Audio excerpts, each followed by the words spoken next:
And welcome back. Today we're going to be making a classic Japanese dish. We're going to be making sashimi. And I know you're thinking, I can go to the store, get some fish and cut it up and make sashimi at home. You're probably right.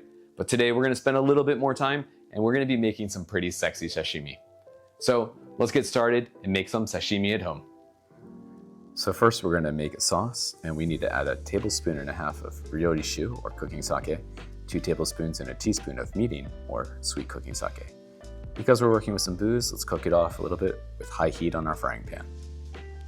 After a couple of minutes, let's add 3 tablespoons of soy sauce or shoyu and 1/3 of kelp or kombu. And if you don't have kelp, that's okay. It's just going to add a little bit more umami to our dish today. We're going to need a pot and boil some water, and today we're going to be blanching some tuna. Make sure that it's sushi grade tuna too. We're going to put it in the hot water and then wait until it turns gray just like this, and then we're going to take it out of the water. Now we are blanching today, so we're only cooking the outside of the fish.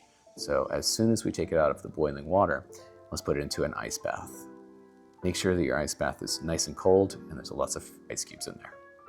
This is going to stop the fish from cooking, so we're going to have a nice tender tuna when we complete this dish. All right. So after this has been sitting in the cold ice water for a while, we need to dry it off too. So just get some paper towels or some kitchen paper and just dab and dry the tuna off. After that, we're going to take our tuna and we're going to put it into a pan, and we're going to take our sauce that we let cool down and we're going to put it all over the tuna. Now what I recommend also is save a little bit of this sauce. We're going to be using it just a minute. And also we want to use some of this sauce for our final product too. All right, there's my kombu. We don't actually need the kombu when we're wrapping this up, so I'm just going to take the kombu off and put it off to the side.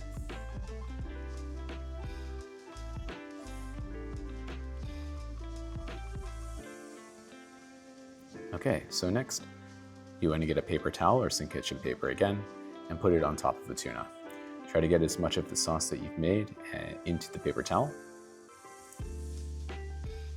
And then after that, you get some of the remaining sauce that you have, and we're going to be putting that on top of this fish.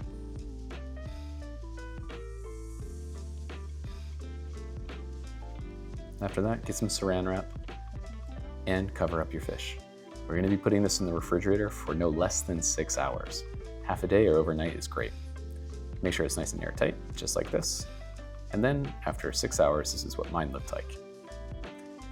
Take the saran wrap off. I have that cling wrap, so it's a little bit hard to get off of my pan. And then I'm going to take my saibashi and I'm going to get rid of the paper towel as well. All right, so your tuna should have taken some of the color from the sauce, and then we're just going to cut it up. You can make this as thin or thick as you like. I like mine a little bit thick, and then we're just going to put it on a plate.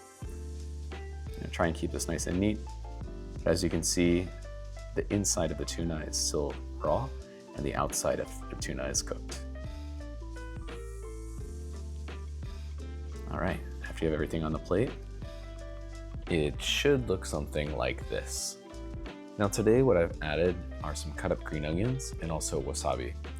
I've also drizzled the remaining sauce that we made on top of this.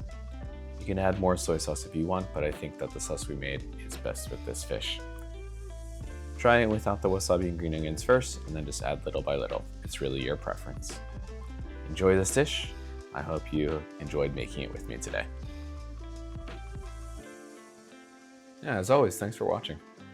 If you want to cook other Japanese foods, check out my other videos. Like, subscribe, and share. I'll see you next time. Bye.